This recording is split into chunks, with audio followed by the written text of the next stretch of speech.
الحمد لله رب العالمين الرحمن الرحيم ملك يوم الدين إياك نعبد وإياك نستعين اهدنا الصراط المستقيم صراط الذين أنعمت عليهم غير المغضوب عليهم ولا الضالين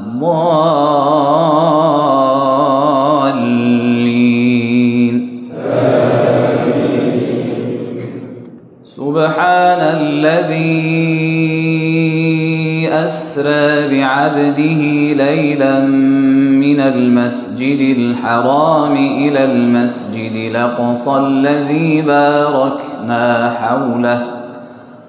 إلى المسجد الأقصى الذي باركنا حوله لنريه من آياتنا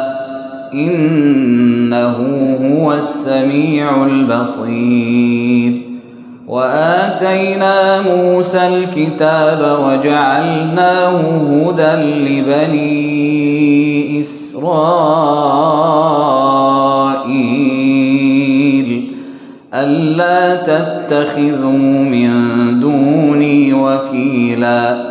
ذرية من حملنا مع نوح إنه كان عبدا شكورا وقضينا إلى بني إسرائيل في الكتاب لتفسدن في الأرض مرتين ولتعلن علوا كبيرا فإذا جاء وعد أولاهما بعثنا عليكم عبادا لنا أولي بأس شديد فجاسوا خلال الديار وكان وعدا مفعولا ثم رددنا لكم الكرة عليهم وأمددناكم بأموال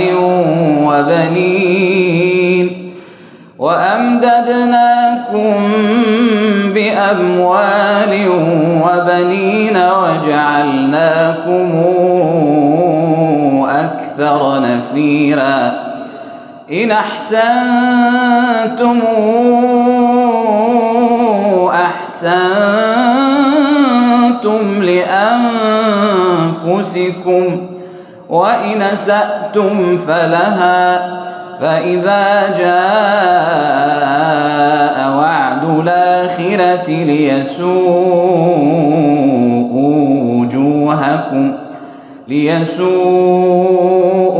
وجوهكم وليدخلوا المسجد كما دخلوه أول مرة وليتبروا ما علوا تتبيرا عسى ربكم أن يرحمكم وإن عدتم عدنا وجعلنا جهنم للكافرين حصيرا الحمد لله رب العالمين الرحمن الرحيم ملك يوم الدين إياك نعبد وإياك نستعين اهدنا الصراط المستقيم صراط الذين أنعمت عليهم غير المغضوب عليهم ولا الضالين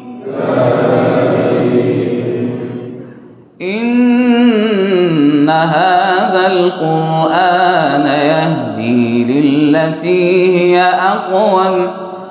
ويبشر المؤمنين الذين يعملون الصالحات أن لهم